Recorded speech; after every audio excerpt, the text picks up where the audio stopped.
The phone rang at 6:47 a.m. on a Tuesday morning that would change everything. Commander Patricia Hartwell's voice cut through my half-asleep confusion like a blade through silk. "Lieutenant Marcus Thompson, pack your bags. You're leading Thunder Squadron starting Monday." I dropped the phone. My father's words from 3 years ago echoed in my head. "You're a washout, Marcus. Accept it." Some people just aren't meant to fly. I'd love to know which corner of the globe you're watching from. And if this story speaks to you, make sure to subscribe. Tomorrow's video is one you absolutely can't miss.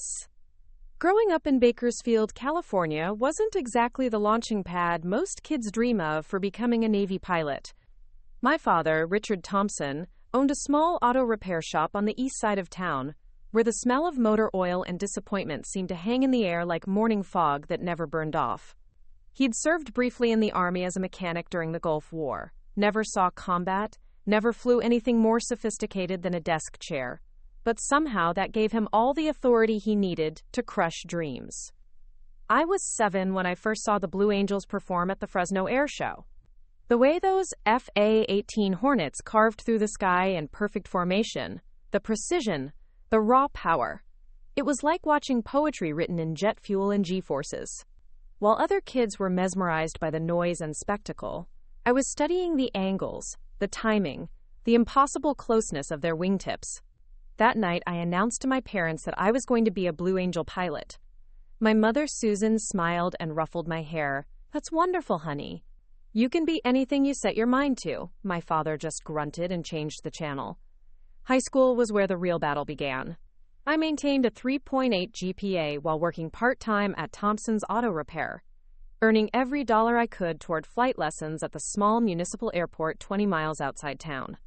At 16, I started training with Captain Jake Morrison, a retired Air Force pilot who'd seen action in Desert Storm and had the patience of a saint. He taught me to fly in a beat-up Cessna 152 that had more hours on it than most commercial airliners. "Flying isn't about the machine, Marcus," Captain Morrison would say as we practiced touch and goes in the fading afternoon light. "It's about reading the sky, feeling the air currents, becoming one with the physics of lift and thrust. The moment you think you're fighting the plane, you've already lost." I soloed on my 17th birthday. The freedom of being alone in that cockpit, just me and the vast California sky, was intoxicating. But when I came home that evening, bursting with excitement to share the news, my father was waiting in the kitchen with a stack of community college brochures. "Time to get serious about your future, son. Flying is a hobby, not a career. Look at these automotive technology programs. Good, honest work, stable income." "Dad, I soloed today. Captain Morrison says I have natural instincts." Captain Morrison is filling your head with nonsense because you're paying him. Wake up, Marcus. You think the Navy's gonna hand million-dollar jets to some kid from Bakersfield? They want the best of the best, Top Gun Academy graduates, not garage mechanic sons. The argument that followed was our first real fight, but it wouldn't be our last. By senior year, the kitchen table had become a battlefield. College applications on one side, flight school brochures on the other. My mother tried to play peacekeeper, but she was caught between supporting my dreams and keeping peace in the house. I applied to the Naval Academy behind my father's back, using money I'd earned from weekend shifts at the garage. The acceptance letter arrived on a Thursday in March. I'd never seen my mother cry from joy before. My father read the letter twice, set it down, and walked out of the house without saying a word. Annapolis was everything I'd dreamed of, and a brutal awakening all at once. The academic rigor was intense, but manageable. The physical demands pushed me harder than I'd ever been pushed. But it was the flying program where I truly came alive. Primary flight training in Pensacola, Florida, flying T-6 Texan IIs, then advancing to the T-45 Goshawk for carrier training. I wasn't the most naturally gifted pilot in my class. Tommy Rodriguez from San Antonio had reflexes like a cat. Sarah Chen from Seattle could calculate approach angles in her head faster than most people could work them out on paper. But I had something else, an obsession with perfection, an absolute refusal to accept anything less than flawless execution. My instructor, Lieutenant Commander David Park, noticed it during our third week of formation flying. Thompson, you're holding that position like your life depends on it. Doesn't it, sir? He laughed. Fair point, but you're so tense you're fighting the stick. Relax into it. Trust your training. The first time I landed on a carrier deck was aboard the USS George Washington during my final year at Annapolis. The controlled crash of an arrested landing, going from 150 miles per hour to 0 in less than 3 seconds, was like being punched by physics itself. But walking away from that wire knowing I'd successfully trapped aboard a moving flight deck in the middle of the Atlantic Ocean was the most exhilarating moment of my life up to that point. Graduation day arrived with the typical Annapolis pomp and circumstance. My mother came, beaming with pride, taking photos of everything. My father didn't. He'd sent a card that simply said, "Congratulations on your graduation. Now you can get a real job." After commissioning, I was assigned to VFA 146, the Blue Diamonds, flying FA-18E Super Hornets out of Naval Air Station Lemoore in California. Fighter pilot training was a different beast entirely. The Super Hornet was a machine that demanded respect. 44,000 pounds of titanium, composite materials, and pure aggression, capable of pulling 7.5 gigaseconds and flying at Mach 1.8. My squadron commander, Commander Lisa Martinez, was a 15-year veteran who'd flown combat missions over Iraq and Afghanistan. She had a reputation for being tough but fair, and she didn't suffer fools gladly.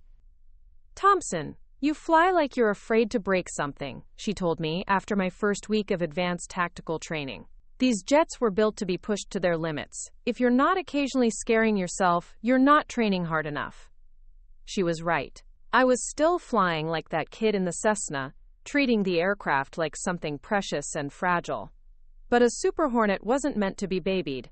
It was a weapon system designed for violence and precision in equal measure.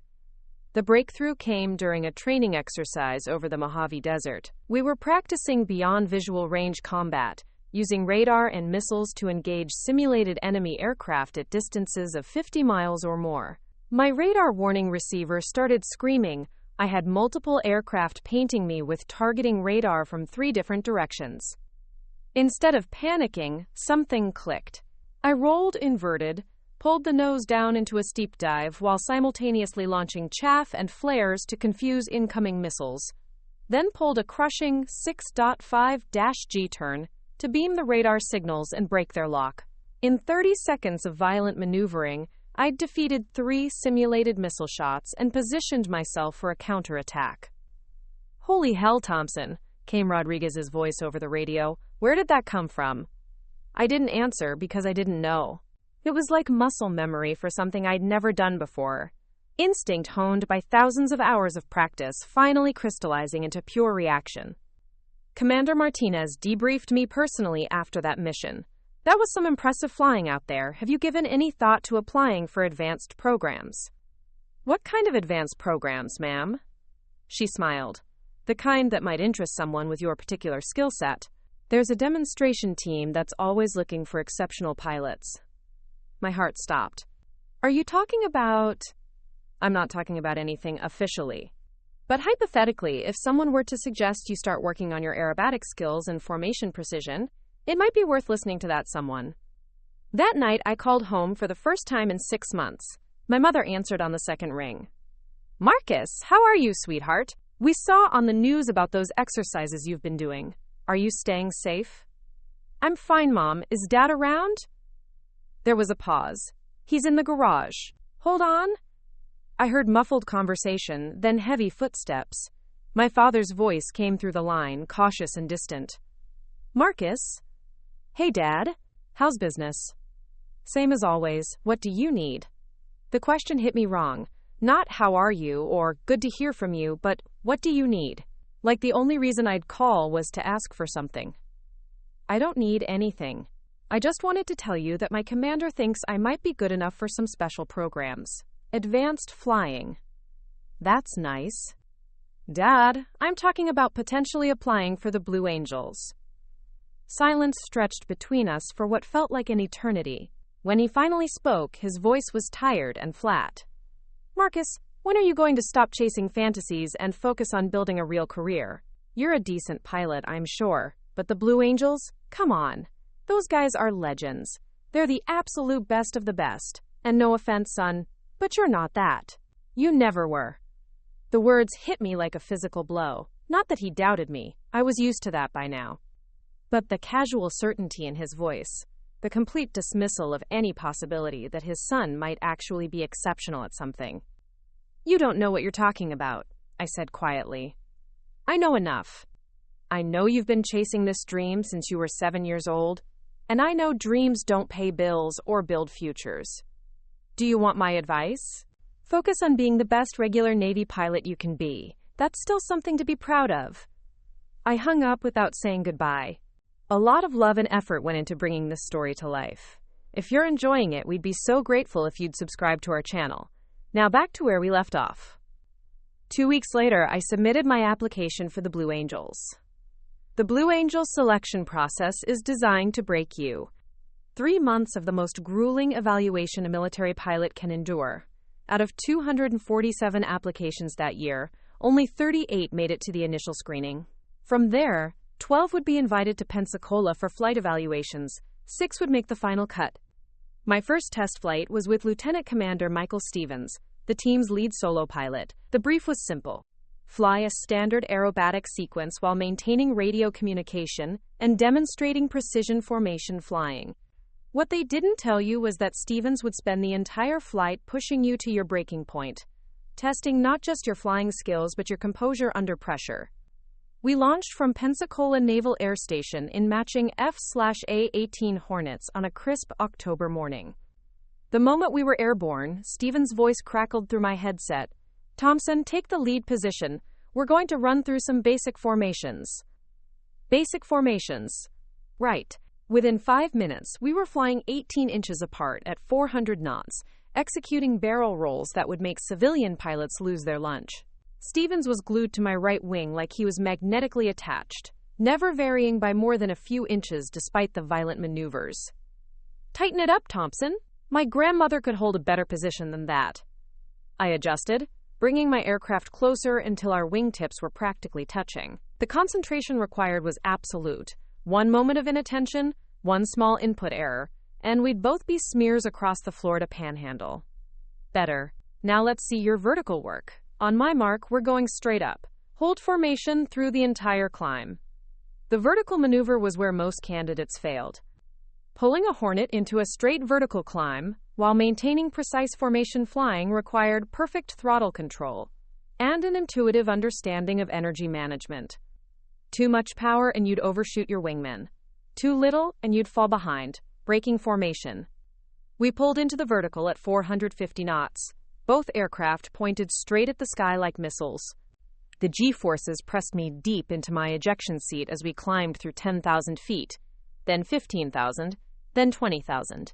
My aircraft wanted to roll left due to engine torque, but I had to compensate without disrupting Stevens' position. At 25,000 feet, with our airspeed bleeding off rapidly, Stevens called the maneuver, over the top, maintain formation. This was the critical moment.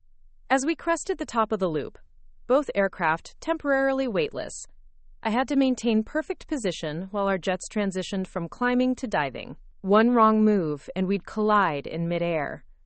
We rolled over the top in perfect sync, noses pointing earthward, and began the screaming dive back toward the Gulf of Mexico. The ocean rushed up to meet us at an alarming rate, but Stevens held the dive until I was sure we were going to crater into the water.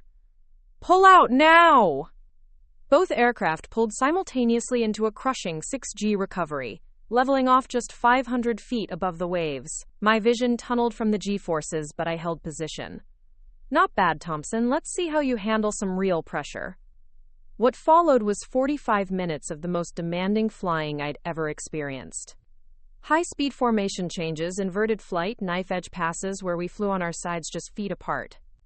Stevens narrated the entire flight, pointing out every minor imperfection, every tiny deviation from perfect formation. But something strange happened as the flight progressed. The harder he pushed, the calmer I became. The constant pressure. The need for absolute precision. It was like finding a frequency I'd been searching for my entire life. My hands on the controls became extensions of my will, the aircraft responding to thoughts rather than conscious inputs. Interesting, Stevens said as we entered the landing pattern. Most guys are sweating bullets by now. You seem to be getting more relaxed. Flying formation is like meditation, sir. The harder it gets, the more focused I become. After we landed, Stevens walked around my aircraft during the post-flight inspection, looking for any signs of stress or damage. Formation flying this close could overstress an airframe if the pilot was fighting the controls. Your jet looks good, Thompson. No stress marks, no excessive wear on the control surfaces. That tells me you were flying smoothly, not muscling the aircraft around. The evaluation continued for 2 more weeks. Written exams covering aerodynamics, weather, emergency procedures, and team dynamics.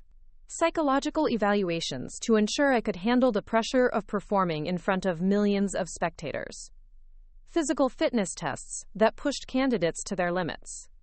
But the real test was the final formation flight with the entire team.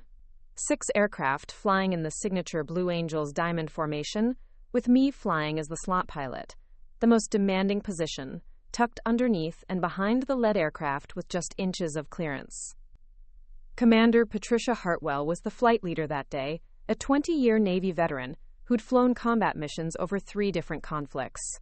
Her reputation preceded her: brilliant pilot, demanding leader, and absolutely intolerant of anything less than perfection. Gentlemen, today we're going to fly a standard demonstration sequence. Thompson, you'll be flying slot position. Your job is to stay glued to my 6 o'clock, regardless of what maneuvers we execute.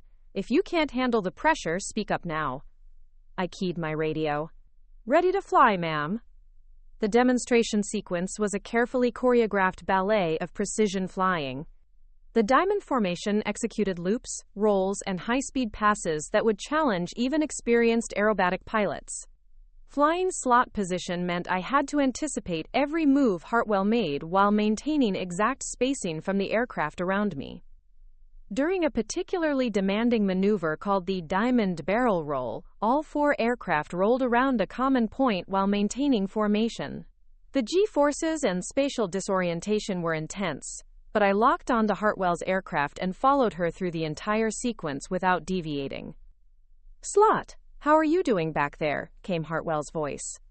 Solid as a rock, boss, ready for whatever's next. What came next was the diamond loop, a vertical maneuver where the entire formation pulled into a perfect circle in the sky. At the top of the loop, flying inverted with the earth spinning overhead, Hartwell suddenly rolled out of formation and dove toward the ground. This wasn't part of the planned sequence. She was testing me, seeing if I'd follow her into what appeared to be a dangerous departure from the briefed maneuvers. Without hesitation, I followed her down, maintaining formation as we screamed toward the water in a near-vertical dive. The other aircraft held their positions, continuing the loop while Hartwell and I executed what appeared to be a reckless deviation. At what seemed like the last possible second, she pulled out of the dive and rejoined the formation as if nothing had happened. Good decision-making, Thompson. A lot of pilots would have either lost me in that dive or broken off to save themselves. After we landed, I was dismissed while the team conducted their evaluation. I sat in the operations building, drinking terrible coffee and trying not to think about how much this meant to me. Everything I'd worked for, every hour of training, every argument with my father, it all came down to whatever conversation was happening behind closed doors. 3 hours later, Commander Hartwell emerged from the briefing room. Her expression was unreadable as she approached me. Thompson, stand up. I stood, my heart hammering against my ribs. Congratulations. You've been selected for the Blue Angels demonstration team. Report to Pensacola next month for training. The room spun. I'd actually done it. After years of preparation, months of evaluation, I was going to be a Blue Angel. That night, I called home again. This time I was determined to share good news with my father, to prove that his doubts had been wrong. My mother answered, as usual, Marcus, how did the tryouts go? I made it, Mom. I'm going to be a Blue Angel. The shriek of joy that came through the phone probably damaged my hearing. In the background, I could hear her calling for my father. Richard! Richard! Come here! Marcus made the Blue Angels! When my father came to the phone, his voice was different than I'd heard in years. Quieter, more subdued. Is that right? You actually made the team? Yes, Dad, I am officially a Blue Angel pilot. Another long pause. Then, well, I suppose that's something. When do you start? Not congratulations, not pride, just acknowledgement that something had happened. Training starts next month. Dad, this is the Blue Angels. Do you understand what this means? I understand you'll be flying around doing air shows instead of real military work. It's impressive, I'll give you that, but it's still just for show, Marcus. It's not like you're defending the country or anything important. The disappointment in his voice was crushing. Even achieving what should have been vindication of everything I'd worked for wasn't enough to earn his respect. You know what, Dad? I'm done trying to prove anything to you. Marcus, don't be dramatic. I hung up. The next 18 months of Blue Angels training were the most challenging and rewarding of my career. Learning to fly in formation so tight that turbulence from your wingman's jet would buffet your aircraft. Mastering the split-second timing required for crossing maneuvers where aircraft passed within feet of each other at closing speeds of over 600 miles per hour. But it was also where I discovered what it meant to be part of something larger than myself. The Blue Angels weren't just individual pilots showing off. We were ambassadors for the Navy and Marine Corps, inspiring the next generation of aviators and showcasing American military precision to audiences around the world. My first air show was in Pensacola, performing in front of 300,000 spectators. The roar of the crowd as we executed our signature diamond formation was unlike anything I'd ever experienced. But what stayed with me was a young boy I met afterward, probably about 7 years old, who looked at me with the same wonder I'd felt watching the team perform when I was his age. Are you really a Blue Angel? He asked, wide-eyed. Yes, I am. I want to be just like you when I grow up. Standing there in my blue flight suit, surrounded by children and families who saw us as heroes, I realized something. It didn't matter what my father thought anymore. This was bigger than his approval or disapproval. This was about inspiring the next generation, about representing something magnificent and powerful and uniquely American. But that realization would be tested in ways I never could have imagined. The crisis began on a humid Thursday morning in July, 3 months into my second season with the Blue Angels. We were preparing for the Chicago Air and Water Show, one of the largest aviation events in the country, with an expected attendance of over 2 million people. The kind of show that could define a pilot's career, or end it. Commander Hartwell had been acting strange all week. During our practice flights over Lake Michigan, her normally crisp radio calls became hesitant, uncertain. Her formation flying, usually textbook perfect, showed tiny imperfections that only another pilot would notice. But in the Blue Angels, tiny imperfections could mean catastrophic failure. The morning of our dress rehearsal, she pulled me aside after the brief. Her face was pale, and I noticed her hands trembling slightly as she held her flight checklist. Thompson, I need to tell you something. I've been having episodes. Vertigo, disorientation. The flight surgeon thinks it might be an inner ear problem, possibly career-ending. My stomach dropped. Patricia Hartwell was more than just our flight leader. She was the backbone of the entire team. Her experience and steady leadership had guided us through dozens of challenging shows. Without her, we were like a symphony orchestra without a conductor. Ma'am, what does this mean for Chicago? It means I'm grounded, effective immediately. The show must go on, but we need a new flight leader. She paused, studying my face carefully. Thompson, you have more formation time than anyone else on the team except me. You know every maneuver, every timing mark, every emergency procedure. The implication hit me like a physical blow. You want me to lead the team? I don't want anything. This is about what's best for the Blue Angels and the Navy. You're the only pilot qualified to step into this role on such short notice. The weight of responsibility was staggering. Leading the Blue Angels wasn't just about flying well, it was about being responsible for 5 other lives, for the safety of millions of spectators, for the reputation of the entire U.S. Navy. One mistake, one moment of poor judgment, and the consequences would be catastrophic. I'll do it, I said, though my voice sounded strange in my own ears. The next 6 hours were a blur of emergency briefings, flight plan revisions, and hurried practice sessions. The other pilots, Rodriguez, Chen, Williams, Brooks, and Martinez, looked as shell-shocked as I felt. We'd all trained for this scenario. But no one expected it to happen during one of the season's most important shows. Rodriguez pulled me aside during a break in preparations. "Marcus, man, are you sure about this? Leading the team is different from flying slots. Every decision you make affects all of us." "I know the pressure, Tommy, but someone has to do it, and Hartwell thinks I'm ready." "Hartwell's been flying formation for 20 years. You've been with the team for 18 months. His words stung because they echoed the same doubts that had been swirling in my head since Hartwell's announcement. Was I really ready for this responsibility? Could I handle the pressure of leading the Blue Angels in front of 2 million people? That night, alone in my hotel room overlooking Lake Michigan, I called my mother. I needed to hear a familiar voice, someone who believed in me unconditionally. "Marcus, sweetheart, you sound stressed. What's wrong?" I explained the situation. Hartwell's grounding, my sudden promotion to flight leader, the massive show tomorrow. As I talked, I could hear the worry creeping into her voice.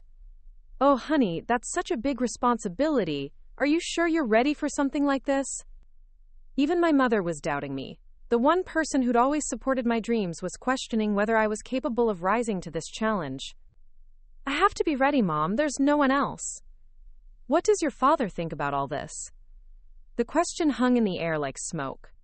My father didn't even know about my promotion to flight leader. We'd barely spoken since that last phone call, and I wasn't about to give him another opportunity to tell me I wasn't good enough. He doesn't know. And I'm not going to tell him. The morning of the Chicago Air and Water Show dawned clear and calm, with perfect visibility and light winds. Ideal conditions for precision aerobatics. As I walked out to my aircraft, the enormity of the moment settled over me like a heavy blanket. 2 million people were gathering along the lakefront. Television cameras from major networks were positioned to broadcast our performance to millions more. Military leaders, VIPs, and aviation enthusiasts from around the world would be watching every move we made. The pre-flight brief was tense but focused. I ran through each maneuver, every timing mark, all the emergency procedures we might need. The other pilots listened intently, but I could see the uncertainty in their eyes. They were trusting me with their lives, and we all knew it. "Gentlemen, we've trained for this scenario dozens of times. The maneuvers don't change just because I'm in the lead position instead of Commander Hartwell. Fly like we've always flown, smooth, precise, and safe." Questions? No one spoke. "All right then, let's go show Chicago what the Blue Angels are all about." The taxi out to the runway felt different as the flight leader. Instead of following another aircraft, I was setting the pace, making the decisions. The control tower cleared us for takeoff, and I led the formation into the brilliant blue sky above Lake Michigan. The first few maneuvers went smoothly. The diamond formation felt solid, responsive. My radio calls were crisp and confident, but I knew the real test would come during the more demanding sequences. The high-speed passes, the crossing maneuvers, the complex formation changes that required split-second timing.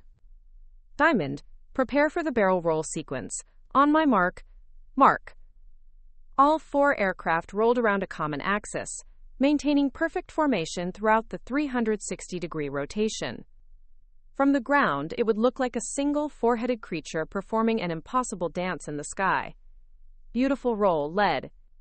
"Formation looks tight," came Rodriguez's voice from the number 2 position. The crowd's roar was audible even through my helmet and earplugs, a low rumble that seemed to vibrate through the airframe itself. But I couldn't let the spectacle distract me. Every maneuver had to be executed with textbook precision. We transitioned into the loop sequence, 4 aircraft pulling into a perfect vertical circle 3,000 feet in diameter. At the top of the loop, flying inverted with the Chicago skyline spread out below us, I felt a moment of pure clarity. This was what I'd been born to do. "Diamond, prepare for the knife edge pass. Check your spacing." The knife edge pass was one of our most visually stunning maneuvers. All 4 aircraft flying on their sides in perfect formation, just 18 inches apart at 400 knots. It required absolute trust between pilots and flawless aircraft control. We rolled into knife edge flight, the world tilting 90 degrees as we flew sideways above the lake. The sensation was disorienting even for experienced aerobatic pilots, but our formation held solid. "Looking good, Diamond. The crowd's going crazy down there," came Chen's voice from the number 3 position. As we rolled back to level flight, I felt a surge of confidence. We were pulling it off. Despite the last-minute leadership change, despite the enormous pressure, we were flying like the precision team we'd trained to be. But the most challenging part of the show was still ahead. The finale sequence that included high-speed head-on passes and complex formation splits that pushed both aircraft and pilots to their limits. "Diamond, set up for the high-speed pass. We're gonna hot mic for this one." Hot mic meant our radio communications would be broadcast to the crowd, adding another layer of pressure. Any mistake, any sign of uncertainty would be heard by 2 million people. We accelerated to 450 knots, racing toward the crowd at an altitude of just 50 feet. The lake surface blurred beneath us as we approached the shoreline where the massive crowd was gathered. "Blue Angels, contact Chicago approach. You are cleared for the high-speed pass. Maintain current altitude and heading."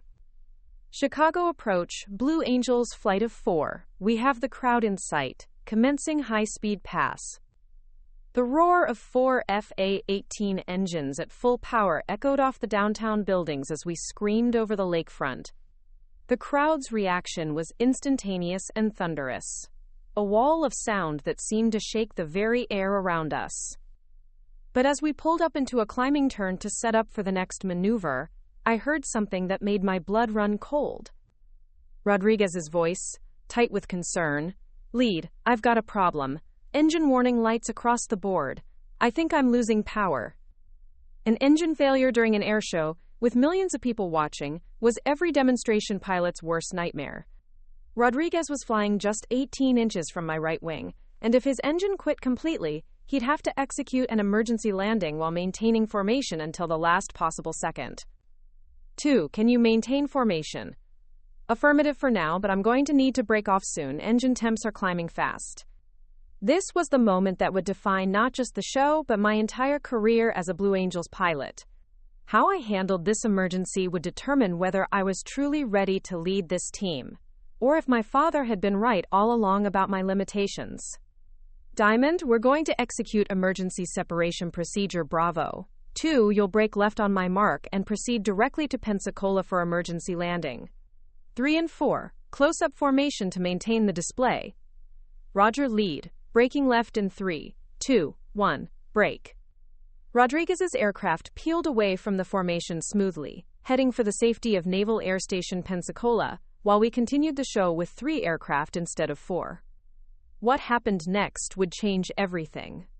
With Rodriguez safely separated from the formation and heading for emergency landing, I faced a decision that would echo through aviation history.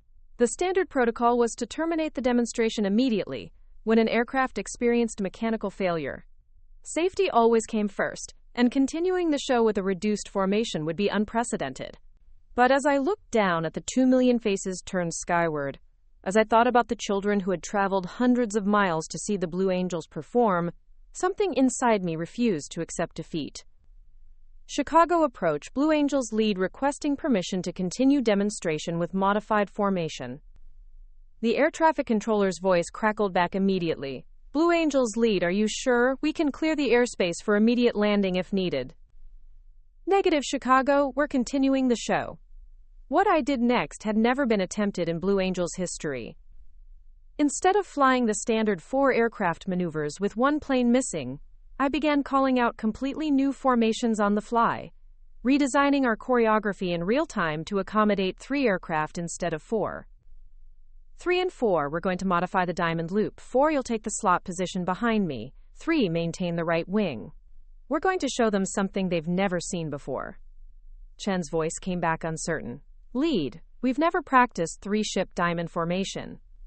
Trust me, follow my lead and fly like your life depends on it. The next 20 minutes were pure improvisation at 400 knots. We executed modified barrel rolls, inverted flight, and high-speed passes that required each pilot to essentially relearn formation flying on the spot. The crowd couldn't tell we were making it up as we went along.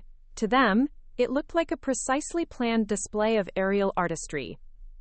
During one particularly complex maneuver, where we flew a 3-ship knife-edge pass directly over the downtown Chicago skyline, I heard Chen mutter over the radio, "This is either going to be legendary or we're all going to be court-martialed." The finale was a move I'd been visualizing since my first day with the Blue Angels, a 3-ship vertical climb where all aircraft would separate at the top in different directions, creating a spectacular starburst pattern against the sky. It was dangerous, untested, and absolutely magnificent. Gentlemen, for our finale, we're going vertical. At 8,000 feet, we separate on my mark. 3 goes left, 4 goes right, I go straight up. Recovery at 2,000 feet AGL. Lead, that's not in any manual, Williams called from the number 4 position. Today we write our own manual. Ready? We pulled into the vertical climb at 500 knots, 3 blue aircraft rising toward the sun like arrows shot from the same bow. The G-forces pressed us deep into our seats as we climbed through 5,000 feet, then 6,000, then 7,000. Separation in 3, 2, 1, break! The 3 aircraft exploded apart at the peak of the climb, each following a different trajectory as we carved contrails across the brilliant blue sky. From the ground, it must have looked like a flower blooming in fast forward, 3 white trails spreading outward from a single point. The crowd's reaction was unlike anything I'd ever heard, a roar that seemed to shake the earth itself. As we recovered and reformed for our traditional parade pass over the lakefront, I could see people on their feet, waving flags, cheering wildly. Blue Angels, this is the Chicago approach. That was the most incredible display of flying we've ever witnessed. The crowd is going absolutely insane down here. After we landed at Gary/Chicago International Airport, the ground crew was waiting with expressions of amazement and disbelief. Word of our improvised performance had already spread through aviation channels. The video footage would be analyzed frame by frame by military flight instructors for years to come. Commander Hartwell was waiting in the operations building, still grounded but monitoring every aspect of the show from the ground. Her face was unreadable as I approached. "Thompson, what you did up there, that was either brilliant or completely reckless, probably both." "Ma'am, I felt we had an obligation to complete the show. The crowd, the Navy's reputation." She held up a hand to stop me. "Marcus, I've been flying for 20 years, and I've never seen anything like what you pulled off today. You didn't just lead the team through an emergency. You innovated under pressure in a way that redefined what the Blue Angels are capable of." That evening, the story was already breaking on aviation websites and social media. Blue Angels pilot improvises historic performance after mid-air emergency. The video footage showed our modified formations, the unprecedented 3-ship maneuvers, the spectacular finale that had never been attempted before. But the call that mattered most came at 11:47 p.m. My hotel room phone rang, and I almost didn't answer. I was exhausted, emotionally drained, and still processing the events of the day. But something made me pick up. "Marcus?" My father's voice, but different than I'd ever heard it. Quiet, almost uncertain. "Dad, how did you get this number?" "Your mother gave it to me." "Marcus, I saw the news coverage, the video of what you did today." I sat down heavily on the bed, not sure where this conversation was heading. "The reporter said you took over as flight leader when your commander got sick, said you led the team through some kind of emergency that had never happened before." "That's right." A long pause. When he spoke again, his voice was thick with emotion I'd never heard from him before. "Son, I watched that video a dozen times. I read every article one could find. They're calling you a hero. They're saying what you did today was one of the greatest displays of leadership and flying skill in Blue Angels history." I couldn't speak. This was my father, the man who had spent my entire life telling me I wasn't good enough, that I was chasing impossible dreams. "Marcus, I owe you an apology. A big one. I've been wrong about you for years. Not just wrong. I've been cruel. I let my own failures, my own fears about taking risks, poison the way I saw your dreams." The words I'd waited my entire life to hear were finally coming, but they felt surreal, like I was listening to someone else's conversation. When I saw that footage today, when I watched you leading those jets in formations that looked impossible, when I read about how you redesigned an entire air show on the fly to save the performance. Marcus, I realized I was looking at someone extraordinary. My son is extraordinary, and I've been too stubborn and too scared to see it. I felt tears burning my eyes. Dad. Let me finish. I called your mother after I saw the news. I told her I was proud of you, prouder than I've ever been of anything in my life. But that wasn't enough. I needed to call you directly. I needed to hear your voice and tell you that you proved me wrong in the most spectacular way possible. I didn't do it to prove you wrong. I did it because it was my job. I know, and that makes it even more impressive. Marcus, you didn't just become a Blue Angel. You became their leader. You saved a show that millions of people were counting on. You showed grace under pressure that most people couldn't imagine. He paused, and when he continued, his voice was barely above a whisper. I'm sorry, son. I'm sorry for every doubt, every discouragement, every time I told you that you weren't good enough. You're not just good enough. You're exceptional. You always were, and I was too blind to see it. The conversation lasted another hour. We talked about my childhood dreams, about the arguments we'd had, about the years of silence between us. My father told me about his own failed dreams, about how his fear of disappointment had made him try to protect me by lowering my expectations instead of encouraging me to reach higher. Your mother always said you were special, he admitted. She said you had something in you that couldn't be taught or bought or faked. I thought she was just being a typical mother, but she was right. She was always right. 3 weeks later, I received official word that I was being promoted to Blue Angel's commanding officer, the youngest pilot ever to hold that position. The ceremony was held at Naval Air Station Pensacola, with military dignitaries, aviation legends, and media representatives in attendance. But the moment that meant the most was seeing my parents in the front row. My father, wearing a Navy veteran cap he'd never worn before, stood and saluted when I walked across the stage. His eyes were bright with tears he didn't try to hide. After the ceremony, he approached me in my dress uniform, the same man who'd once called me a failed pilot, who'd told me I was chasing impossible dreams. Commander Thompson, he said formally, then broke into a smile. Has a nice ring to it, doesn't it? It does, Dad. I brought you something. He reached into his jacket and pulled out a small, wrapped package. Inside was a model of an F/A-18 Hornet, painted in Blue Angel's colors, with Thompson written on the side. I made this in the shop, took me 3 tries to get the paint job right. I figured it was time I started supporting your career instead of questioning it. That model sits on my desk today, in my office at the Pentagon, where I now serve as Director of Naval Aviation Training. It reminds me that dreams aren't just about achieving goals. They're about proving to yourself and the people you love that impossible is just a word people use when they're too afraid to try. The phone call that started this story, the one from Commander Hartwell asking me to lead Thunder Squadron, came because of what happened that day in Chicago. But more importantly, it came because I finally learned that validation doesn't come from other people, not even from your father. It comes from inside, from knowing you gave everything you had to something that mattered. That 7-year-old boy watching the Blue Angels perform in Fresno had no idea that his impossible dream would someday lead to rewriting the rules of precision flying. But maybe that's the point of impossible dreams. They force you to become impossible yourself. And sometimes, just sometimes, the people who doubted you the most become the ones who believe in you the strongest. My father never missed another air show for the rest of my career with the Blue Angels. He was there in the front row, wearing his Navy cap, saluting every single time. 2 years after the Chicago incident, I thought I'd seen everything the Blue Angels could throw at me. I was wrong. The call came on a Tuesday morning in September 2019, while I was reviewing training schedules in my office at Pensacola. Admiral Rebecca Stone, Chief of Naval Operations, didn't waste time with pleasantries. Commander Thompson, we have a situation. The president is hosting a state dinner for the Japanese Prime Minister next month. They've specifically requested a Blue Angels demonstration as the centerpiece of the event. The problem is, they want something that's never been done before, a nighttime precision flying demonstration over the White House. My coffee cup stopped halfway to my lips. Ma'am, we don't fly night demonstrations, the safety protocols alone. I'm aware of the challenges, Commander. That's why I'm calling you.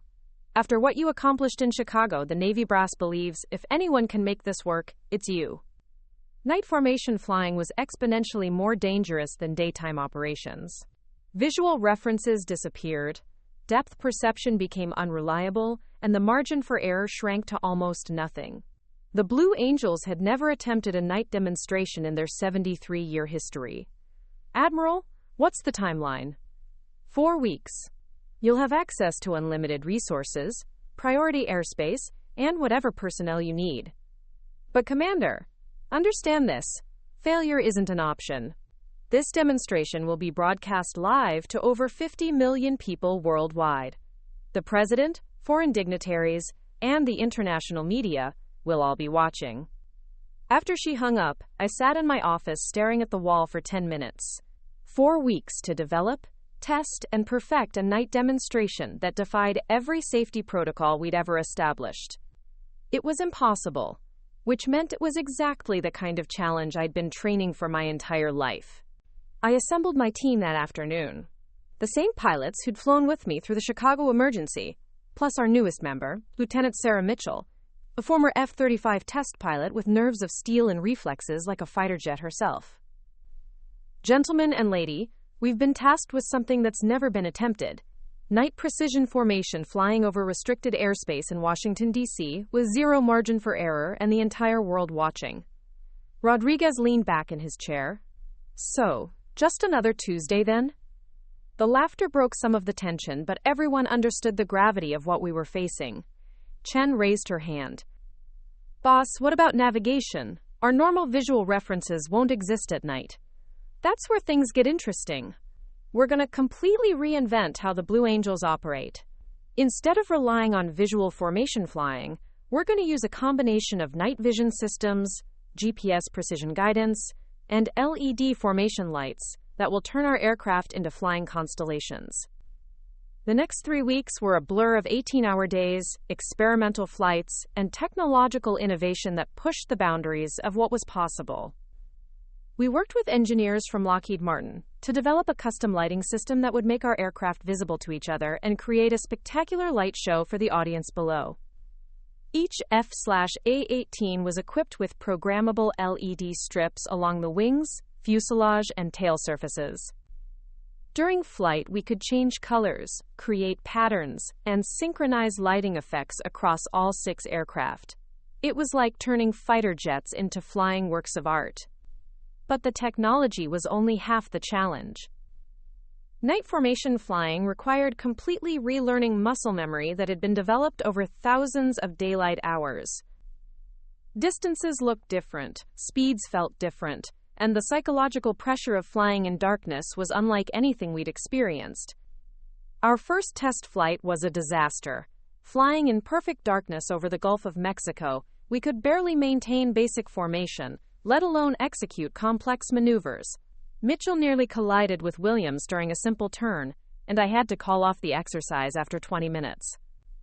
This is impossible, Williams said during the debrief. We can't see each other well enough to maintain safe separation. Then we adapt, I replied. Tomorrow we start training with night vision goggles and modified formation procedures. The breakthrough came during our 10th night training flight. Instead of trying to replicate our daylight formations in darkness, we developed entirely new maneuvers designed specifically for night operations. Wider spacing, different timing cues, and choreographed lighting effects that turned tactical precision into aerial ballet. The constellation roll became our signature move, all 6 aircraft rolling in synchronized waves, while our LED systems created spiraling patterns of red, white, and blue light against the black sky. From the ground, it looked like the American flag was dancing through the heavens. 2 days before the demonstration, we received word that the event had grown beyond anyone's expectations. What started as a state dinner had become an international spectacle. Representatives from 37 countries would be in attendance, and the live broadcast was expected to reach over 200 million viewers worldwide. The pressure was suffocating, but it was also familiar. High-stakes performance under impossible circumstances was becoming my specialty. The morning of the demonstration, I woke up at 4:30 a.m. and went for a run around the base. The pre-dawn darkness felt different now. Not threatening, but full of potential. In 12 hours, we would either make aviation history or create an international incident that would end all our careers. My phone buzzed with a text message. It was from my father. "Son, your mother and I will be watching tonight. We know you'll make us proud. Fly safe and show them what Thompsons are made of." The staging area at Joint Base Andrews was controlled chaos. Secret Service agents, military officials, media crews, and technical personnel swarmed around our aircraft as we conducted final pre-flight inspections. The weight of expectation was palpable. At 7:15 p.m., we received clearance for departure. 6 F/A-18 Hornets, loaded with experimental lighting systems and carrying the hopes of the entire U.S. Navy, lifted off into the darkening sky above Washington, D.C. The flight to the demonstration area took 15 minutes, giving us time to test our systems and run through final formation checks. As we approached the restricted airspace over the White House, I could see the crowds gathered on the South Lawn, their faces turned skyward in anticipation. Thunder Flight, this is White House Control. You are cleared for demonstration. Wind is calm, visibility unlimited, and you have priority airspace. Good luck. White House Control, Thunder Flight of 6. Beginning demonstration now. What happened next was 25 minutes of the most precise, most visually stunning flying demonstration in aviation history. We opened with the Constellation Roll, 6 aircraft spiraling through the darkness in perfect synchronization, while our LED systems painted American flag patterns across the night sky. The crowd's reaction was immediate and thunderous, audible even through our helmets and engine noise, but I couldn't let the spectacle distract me from the flying. Night formation work required absolute concentration, especially over populated areas where any mistake could be catastrophic. We transitioned into the Diamond Cascade, a complex maneuver where we flew in diamond formation while our lighting systems created the illusion of falling stars. The visual effect was so striking that even the normally stoic Secret Service agents were pointing and staring. "Thunder Lead, this is unprecedented," came the voice of the White House air traffic controller. "The crowd is absolutely mesmerized. Continue at your discretion." The finale was a move we'd developed specifically for this demonstration, the Liberty Bell. All 6 aircraft would converge from different directions, meeting at a single point directly over the White House before exploding outward in a starburst pattern, while our LED system spelled out USA in 50-foot letters across the sky. The timing had to be perfect. Too early and we'd miss the convergence point. Too late and we'd risk collision over the most secure airspace in the world. Thunder Flight, prepare for the Liberty Bell finale, convergence in 60 seconds. We approached from 6 different compass headings, flying at precisely calculated speeds and altitudes to arrive at the exact same point, at the exact same moment. The mathematical precision required was staggering. Any error in timing or navigation would be visible to 200 million people. 30 seconds to convergence. Through my night vision system, I could see the other 5 aircraft approaching their planned intercept points. The geometry was perfect, but geometry meant nothing if human execution failed. 10 seconds. 5, 4, 3, 2, 1, convergence. Quote, 6 FA-18 Hornets met at a single point, 1,500 feet, directly above the White House, missing each other by mere feet, at a combined closing speed of over 2,000 miles per hour. For one breathtaking moment, we were close enough to read each other's helmet markings, 6 tons of military precision balanced on the edge of controlled catastrophe. Then we exploded outward, our LED systems blazing USA across the Washington, D.C. skyline in letters visible from 20 miles away. The roar from the crowd below was unlike anything I'd ever heard. It wasn't just applause. It was a primal expression of awe and national pride that seemed to shake the very foundations of the city. As we recovered and headed back to Andrews, the radio chatter was a mix of congratulations and disbelief. We'd not only pulled off the impossible demonstration, we'd created something that would be remembered as one of the greatest aviation spectacles in history.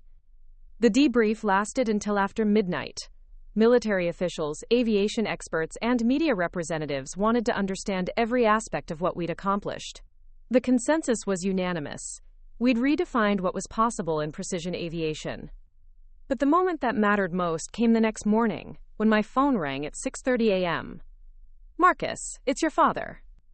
His voice sounded different again, the way it had after Chicago, but somehow deeper, more emotional. "Dad, did you watch the demonstration?" "Son, your mother and I watched it 3 times. We recorded it, then watched it again with your Uncle Bill and Aunt Carol, then stayed up until 2 a.m. watching the news coverage." He paused, and I could hear him taking a shaky breath. "Marcus, what you did last night, it wasn't just flying, it was art, it was poetry.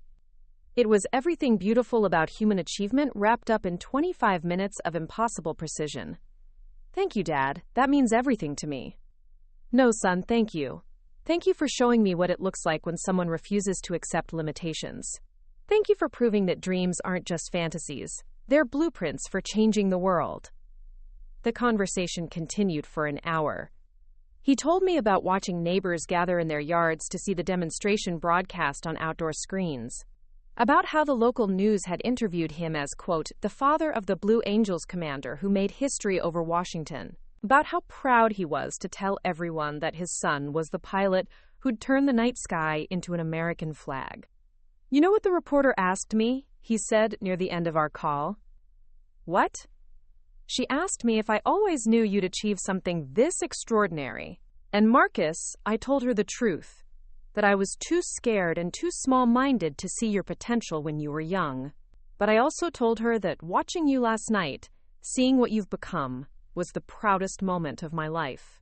6 months later, I received orders for my next assignment, Pentagon Liaison for Advanced Aviation Development. The night demonstration over Washington had attracted attention from the highest levels of government and military leadership. They wanted to explore how the innovations we'd developed could be applied to other areas of military aviation.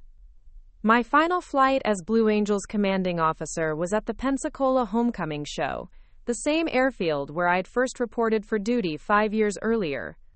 As we performed our demonstration routine over the Gulf of Mexico, I thought about the journey that had brought me to this moment. From that 7-year-old boy watching the Blue Angels in Fresno, to the young midshipman doubting himself at Annapolis, to the fighter pilot proving himself over the Mojave Desert, to the commander who'd learned to innovate under impossible pressure.